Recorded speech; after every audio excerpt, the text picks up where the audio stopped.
Dwarkadhish, welcome to my YouTube channel Diya Cooks Creation. આજે આપણે બનાવીશું એકદમ નવી રીતે અને શિયાળામાં ગરમા ગરમ આપણને ગરમી મળે તેવા તુવેર ઠોઠા। તુવેર ઠોઠા બનાવવા માટે મેં અહીંયા સૌથી પહેલાં સૂકી તુવેર આવે છે જે કઠોળમાં વપરાય છે તે તુવેરને મેં અહીંયા ઓવરનાઇટ પલાળી રાખી હતી અને તેને મેં અહીંયા 3 વિસલ આવે ત્યાર સુધી મીઠું નાખીને બોઇલ કરી લીધી છે। તમે જોઈ શકો છો અહીંયા મારે બોઇલ કરવાની ક્લિપ સ્કીપ થઈ ગઈ છે એટલે એની માટે સોરી। અને અહીંયા આ રીતે જે નોર્મલ રીતે જ મેં બાફેલી છે તમે જોઈ શકો છો એકદમ સરસ એવી બોઇલ થઈ ગઈ છે। અને હવે મેં અહીંયા ગ્રેવી માટે લગભગ વજનમાં 500 ગ્રામ જેટલું લીલું લસણ ઝીણું ચોપ કરી રાખ્યું હતું તેને લઈ લીધું છે। અને અહીંયા તેની સામે મેં અહીંયા 2 મોટી સાઇઝની ડુંગળીને ઝીણી ચોપ કરી રાખી હતી તેને એડ કરી છે। તમે અહીંયા ચોપરની અંદર પણ ચોપ કરી શકો છો। અહીંયા મેં 2 મીડિયમ સાઇઝના ટામેટાની પ્યુરી બનાવી છે અને અહીંયા 1 ઇંચ આદુનો કટકો અને 6 થી 7 તીખા લીલા મરચાંની પેસ્ટ બનાવી છે તે લઈ લીધી છે। હવે મેં અહીંયા જાડા તળિયાવાળી પેન ગરમ કરવા માટે મૂકી દીધી છે। અહીંયા આ રીતે જાડા તળિયાવાળું હશે વાસણ તો આપણી ગ્રેવી ચોટશે નહીં તળીએ। અને હવે તેની અંદર આપણે અડધી વાટકી એટલે કે અડધા કપ જેટલું તેલ એડ કરી તેલ બરાબર ગરમ થાય એટલે તેની અંદર 1 ટેબલ સ્પૂન જેટલું જીરું એડ કરી લઈશું। અહીંયા ફક્ત જીરાનો જ વઘાર કરવાનો છે। હવે તેની અંદર 3 થી 4 સૂકા લાલ મરચાં અને 1 તમાલપત્ર એડ કરી 500 ગ્રામ જેટલું જે આપણે લસણ લીધું છે તેને એડ કરી લઈશું। અને હવે બધા જ લસણને સારી રીતે તેલની અંદર મિક્સ કરી લઈશું। લસણ આપણું સોફ્ટ હોવાના લીધે તે ફટાફટ કૂક થઈ જશે। લસણની કચાશ દૂર થઈ જાય ત્યાર સુધી તેને કૂક કરી લઈશું। તમે જોઈ શકો છો આ રીતે આપણે લસણને બરાબર સારી રીતે કૂક કરી લઈશું।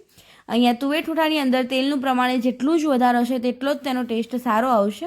બને ત્યાર સુધી તેની અંદર તેલનું પ્રમાણ વધારે રાખવાનું। હવે તેની અંદર 1/2 ટેબલ સ્પૂન જેટલી હિંગ એડ કરી લઈશું। અહીંયા હિંગનું પ્રમાણ વધારે રાખજો કારણ કે તુવેર આપણને પચવામાં બહુ ભારે રહે છે। હિંગ હશે તો તે આપણને સહેલાઈથી પચી જશે। હવે બરાબર તેને મિક્સ કરીને સારી રીતે કૂક કરી લઈશું। લસણની કચાશ દૂર થઈ જાય અને લસણ એકદમ સોફ્ટ થઈ જાય ત્યાર સુધી તેને બરાબર આપણે કૂક કરી લઈશું। તમે જોઈ શકો છો ઢાંકીને તેને બરાબર મેં કૂક કરવા લીધું છે। અને અહીંયા ઢાંકણું ખોલીને તમને બતાવું તો સારું એવું સોફ્ટ થઈ ગયું છે અને તેલ પણ છૂટું પડી ગયું છે। હવે બરાબર તેને એકવાર મિક્સ કરી તેની અંદર જે આપણે ઝીણી ચોપ કરેલી ડુંગળી હતી તેને એડ કરી લઈશું। હવે તેની અંદર આદુ અને મરચાંની પ્યુરી પણ એડ કરી તેને પણ સારી રીતે મિક્સ કરી લઈશું। અહીંયા ડુંગળી અને આદુની કચાશ એક સાથે જ દૂર થઈ જશે એટલે કે તેને એક જ સાથે એડ કરી લઈશું। તમે જોઈ શકો છો આ રીતે બરાબર તેને સારી રીતે આપણે કૂક કરી લઈશું। ડુંગળી આપણી સહેજ ટ્રાન્સપરન્ટ થાય અને એકદમ સરસ એવી સોફ્ટ થઈ જાય ત્યાર સુધી ડુંગળીને પણ આપણે સારી રીતે સાંતળી દઈશું। તમે જોઈ શકો છો બરાબર મિક્સ કરીને તેને પણ આપણે ઢાંકણ ઢાંકીને બરાબર તેલ છૂટું પડે ત્યાર સુધી તેને કૂક કરી લઈશું। અહીંયા હું તમને થોડીક વાર પછી ઢાંકણું ખોલીને બતાવું તો તમે જોઈ શકો છો બહુ જ સરસ એવું આપણી ડુંગળી પણ કૂક થઈ ગઈ છે, તેનો કલર પણ ચેન્જ થઈ ગયો છે તમે જોઈ શકો છો। હવે ડુંગળી બરાબર આપણી કૂક થઈ જાય એટલે તેને ફરી આપણે એકવાર મિક્સ કરી લઈશું। અને બરાબર મિક્સ થઈ જાય એટલે તેની અંદર જે આપણે ટામેટાની પ્યુરી બનાવી રાખી હતી તે ટામેટાની પ્યુરીને એડ કરી લઈશું।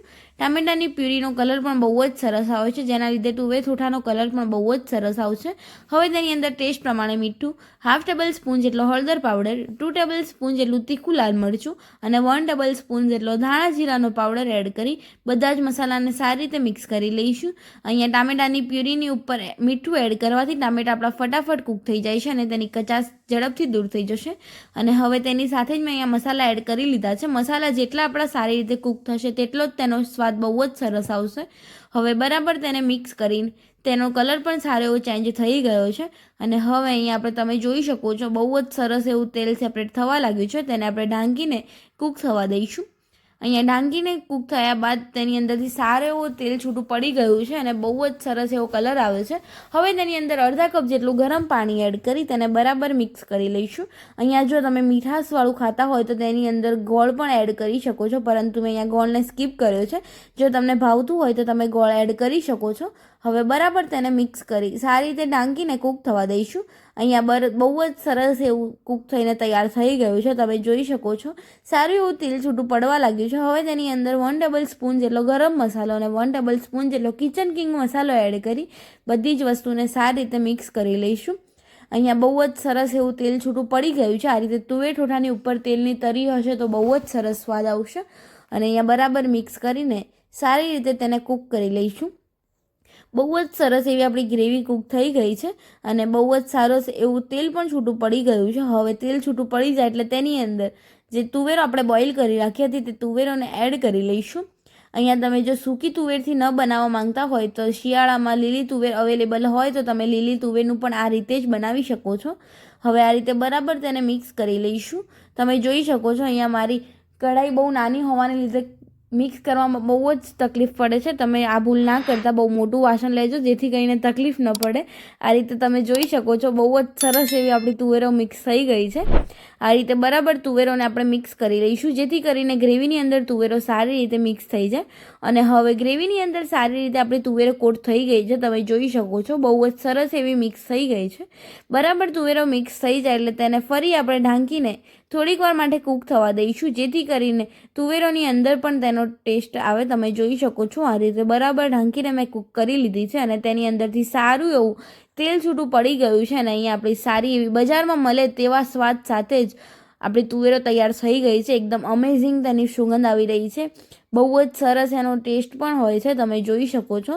એકવાર જરૂર ટ્રાય કરજો. શિયાળામાં બધા જ વેજીટેબલ્સ અવેલેબલ હોય છે. અને હવે તેને આપણે લીલી કોથમીરના પાનથી ગાર્નિશ કરી લઈશું. અને અહીંયા આપણે સરસ એવી તુવેર ઠોઠાની સબ્જી બનીને તૈયાર થઈ ગઈ છે. એકવાર જરૂર ટ્રાય કરજો. હવે તેને આપણે સર્વિંગ પ્લેટની અંદર સર્વ કરી દઈશું. સર્વ કરતી વખતે તમે જોઈ શકો છો બહુ જ સરસ એવી અને શિયાળામાં ખાવાની મજા પડી જાય તેવી ગરમા ગરમ તુવેર ઠોઠા બહુ જ સરસ એવા તૈયાર થઈ ગયા છે અને ઝટપટ બનીને તૈયાર થઈ જાય છે. એકવાર જરૂર ટ્રાય કરજો. બાળકોને પણ બહુ જ મજા આવશે અને એકદમ ચટાકેદાર જ બને છે.